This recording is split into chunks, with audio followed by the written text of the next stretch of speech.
السلام علیکم ورحمۃ ورحمۃ اللہ اللہ وبرکاتہ وبرکاتہ۔ الحمد للہ وکفا والسلام والسلام علی علی عباد عباد الذین الذین اصطفى، اصطفى اما اما بعد بعد اعوذ اعوذ باللہ باللہ من من الشیطان الشیطان الرجیم، الرجیم بسم بسم اللہ اللہ الرحمن الرحمن الرحیم۔ الرحیم ہمارا جی الحمدللہ الحمدللہ ہمارے ماہورات اورات کا کا جو جو تفسیر تفسیر کا کا جو جو سبق سبق ہے، ہے نیکی نیکی کا کا اختیار اختیار اور اور توفیق، توفیق کس پہلے پہلے لوگوں لوگوں کی کی یہی یہی وصیتیں وصیتیں ہوتی ہوتی تھی کہ تھی کہ اسلام پر قائم رہنا، اعمال اچھے کرنا، آخرت کا فکر کرنا، اپنے اپنے ارادے ارادے کو کو درست درست رکھنا، رکھنا کیونکہ کیونکہ نیکی نیکی بدی بدی میں میں ارادے ارادے کا کا دخل دخل ہے۔ ہے۔ تم تم جیسا جیسا ارادہ ارادہ کرو گے، کرو گے اللہ تعالیٰ جل جلالہ وحدہ لا شریک پاک ویسی توفیق عطا فرمائیں گے۔ بندہ مختار ہے، مجبور نہیں ہے۔ مثلا تم نے اپنے گھر سے مسجد میں آنے کا ارادہ کیا، اللہ تعالیٰ جل جلالہ نے توفیق دے دی اور تم آ گئے۔ جو نہیں آئے ان کو اللہ تعالیٰ وحدہ لا شریک پاک جل جلالہ نے جبران تو نہیں روکا کہ تم مسجد میں نہیں آ سکتے۔ انہوں نے آنے کا ارادہ نہیں کیا، وہ اس وقت گھروں میں سوئے ہوئے ہیں، اور ایسے بدبخت بھی ہوں گے جنہوں نے اٹھ کر سحری بھی نہیں کھائی ہوگی اور روزے بھی نہیں رکھے ہوں گے۔ ان کی نیت وہ تھی، لہٰذا وہ اپنی نیت پوری کر رہے ہیں۔ انسان نیکی بدی کرنے میں مختار ہے۔ اللہ تعالیٰ جل جلالہ کا ارشاد ہے، اعوذ باللہ من الشیطان الرجیم، فمن شاء فلیؤمن ومن شاء فلیکفر، پس جس کا جی چاہے ایمان لائے اور جس کا جی چاہے کفر اختیار کرے۔ دیکھو اللہ تعالیٰ نے اختیار دیا ہے، توجہ سے۔ اور دوسرے مقام پر آتا ہے، اللہ تعالیٰ فرماتے ہیں وَهَدَيْنَاهُ النَّجْدَيْنِ، اور ہم نے اس کو دونوں راستے دکھا دیے، ان کو دونوں راستے دکھا دیے۔ کیا کیے؟ دونوں راستے دکھا دیے۔ تو اللہ تبارک و تعالیٰ نے نیکی بدی کے دونوں راستے دکھا دیے۔ پھر جس راہ پر کوئی چلے گا نولی ما تولا، پھر پھیرتے ہیں ہم اس کو اس طرف جس طرف وہ پھیرے گا۔ یعنی جس طرح کا کوئی ارادہ کرے گا، اللہ تعالیٰ وحدہ لا شریک پاک جل جلالہ اس کو اس کی توفیق دے دیں گے۔ مطلب یہ ہے کہ بندے کو ارادے کا اختیار دیا ہے، مجبور محض نہیں ہے۔ حضرت یعقوب علیہ السلام کی وصیت کیا تھی، تو اس کے متعلق بھی ہم آپ کو بتائیں گے۔ تو حضرت یعقوب علیہ السلام مبارک علیہ السلام مبارک نے اپنے بیٹوں کو وصیت فرمائی کہ اللہ تعالیٰ وحدہ لا شریک پاک جل جلالہ نے تمہاری دین کو چنا ہے، بس تم اسلام پر قائم رہنا۔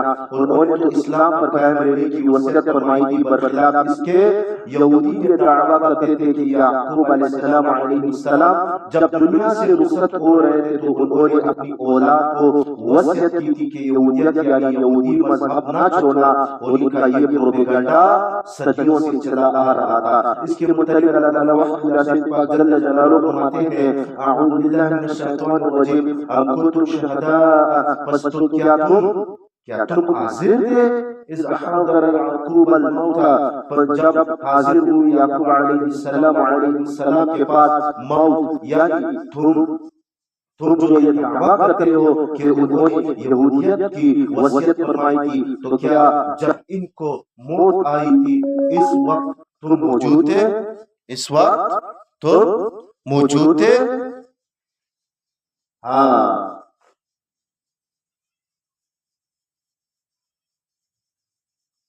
جو نہیں معلوم ہے کہ انہوں نے یہ وصیت فرمائی تھی۔ اور تمہاری یہودیت تو یہ ہے کہ اتخذوا احبارهم ورهبانهم اربابا من دون اللہ، سورۃ توبہ، انہوں نے بنا لیا اپنے مولویوں اور پیروں کو رب تعالیٰ کے سوا، تو انہوں نے مولویوں اور پیروں کو رب بنانے کی وصیت کی تھی۔ معاذ اللہ تعالیٰ، اب تم سنو کہ انہوں نے کیا وصیت فرمائی تھی جب موت حاضر ہوئی۔ فرمایا اللہ تعالیٰ وحدہ لا شریک پاک جل جلالہ نے اذ قال لبنیہ، جب کہا انہوں نے یعقوب علیہ السلام نے اپنے بیٹوں سے، ما تعبدون من بعدی، کس کی تم عبادت کرو گے میرے بعد؟ قالوا، کہا انہوں قالوا کہا ان بیٹوں نے نعبد الہک و الہ آبائک، ہم عبادت کریں گے تیرے معبود کی اور تیرے باپ دادا کی معبود کی ابراہیم و اسماعیل، جو ابراہیم اور اسماعیل اور اسحاق علیہ السلام تھے، ان کے آلہہ کی عبادت کریں گے، الہ واحد جو ایک ہی الہ ہے۔ تو یعقوب علیہ السلام نے تو مرتے وقت توحید کی وصیت فرمائی تھی، اور ظالموں تم نے اپنی مولیوں اور پیروں کو رب بنا لیا ہے، تمہاری اسی الوہیت کے ساتھ ان کا کیا تعلق ہے؟ اور یعقوب علیہ السلام کے بیٹوں نے یہ بھی کہا وَنَحْنُ لَهُ مُسْلِمُونَ، اور ہم اسی کے فرما بردار ہیں، یعنی ہم مسلمان ہی مریں گے اور اسلام پر ہی قائم رہیں گے۔ اور تم کہتے ہو کہ یہ وصیت کی تھی، فرمایا تلک امت، یہ ایک گروہ تھا، جماعت تھا، حضرت ابراہیم خلیل اللہ علیہ السلام، اسماعیل ذبیح اللہ علیہ السلام اور اسحاق علیہ السلام کا کہ قد خلت تحقیق وہ گزر گیا، دنیا سے چلا گیا، لہا ما کسب اس کے لیے جو اس نے کمایا تھا، وَلَكُمْ مَا كَسَبْتُمْ وہ تمہارے لیے ہے جو تم نے کما لیا، وَلَا تُسْأَلُونَ عَمَّا كَانُوا يَعْمَلُونَ اور تم سے سوال نہیں کیا جائے گا جو وہ کرتے تھے۔ چونکہ ابراہیم علیہ السلام کی شخصیت بین الاقوامی طور پر مسلم تھی، اس لیے یہودی کہتے تھے کہ وہ یہودی تھے، لہذا تم یہودی بن جاؤ، اور عیسائی کہتے تھے وہ عیسائی تھے، لہذا تم عیسائی بن جاؤ، اور مشرک کہتے تھے وہ ہمارے تھے۔ ہر ایک فرقہ ان کو اپنے ساتھ جوڑنے کی کوشش کرتا تھا۔ اللہ تعالیٰ وحدہ شریف جل جلالہ نے سب کی تردید فرمائی، فرمایا اللہ تعالیٰ جل جلالہ نے وقالوا اور کہا انہوں نے کونو ہودن او نصارا، کونو ہودن او نصارا، کونو ہودن او نصارا، کونو ہودن او ہو جاؤ تو یہودی یا نصرانی، ہدایت پا جاؤ گے۔ اور قرآن کریم بڑی واضح کتاب ہے جس کے تیسرے پارے کے 15ویں رکوع میں ہے یا اہل کتابی، اے اہل کتاب یہودیوں اور نصرانیوں، لم تحاجون فی ابراہیم تم کیوں جھگڑا کرتے ہو ابراہیم خلیل اللہ علیہ السلام کے بارے میں کہ تم کہتے ہو کہ یہودی تھے یا نصرانی تھے، وما انزلت التوراۃ والانجیل الا من بعد، حالانکہ نہیں اتاری گئی تورات اور انجیل مگر ان کے بعد۔ اور تورات کا مذہب یہودی تھا، تورات کا مذہب یہودی تھا اور انجیل کا مذہب نصرانیت تھا۔ اور تورات ابراہیم خلیل اللہ علیہ السلام سے تقریباً 1000 سال بعد نازل ہوئی، اور انجیل تقریباً 3500 سال بعد نازل ہوئی۔ تو وہ یہودی عیسائی کس طرح بن گئے؟ بڑی عجیب منطق ہے کہ کتاب اور شریعت بعد میں نازل ہوئی اور ان کو ماننے والا پہلے آ کے چلا گیا۔ اللہ تعالیٰ جل جلالہ کی ذات میں جھگڑا تم اس افلا تعقلون، کیا تم اتنی موٹی بات بھی نہیں سمجھتے؟ انتم هؤلاء حاججتم فيما لكم به علم، خبردار تم نے جھگڑا کیا اس چیز میں جس کا تمہیں تھوڑا بہت کچھ علم بھی ہے۔ فلم تحاجون فيما ليس لكم به علم، بس کیوں جھگڑا کرتے ہو اس چیز میں جس کے بارے میں تمہیں علم نہیں ہے؟ واللہ یعلم، اور اللہ تعالیٰ وحدہ شریف جل جلالہ پاک جانتا ہے، وانتم لا تعلمون، اور تم نہیں جانتے۔ حضرت ابراہیم خلیل اللہ علیہ السلام موحد اور مسلم تھے، جو جانتا ہے وہ کہہ رہا ہے ما کان ابراہیم یہودی ولا نصرانی، ابراہیم علیہ السلام نہ یہودی تھے اور نہ عیسائی تھے، ولکن کان حنیفا مسلما، اور لیکن تھے وہ حنیف یعنی ہر طرف سے ہٹ کر ایک طرف لگنے والے مسلمان اور موحد۔ اور مشرکوں تم بھی سن لو، ما کان وما کان من المشرکین، اور نہیں تھے وہ شرک کرنے والوں میں سے۔ اب بتاؤ کہ تم کس طرح کہتے ہو کہ یہودی ہو جاؤ یا نصرانی ہو جاؤ تو ہدایت پا جاؤ گے؟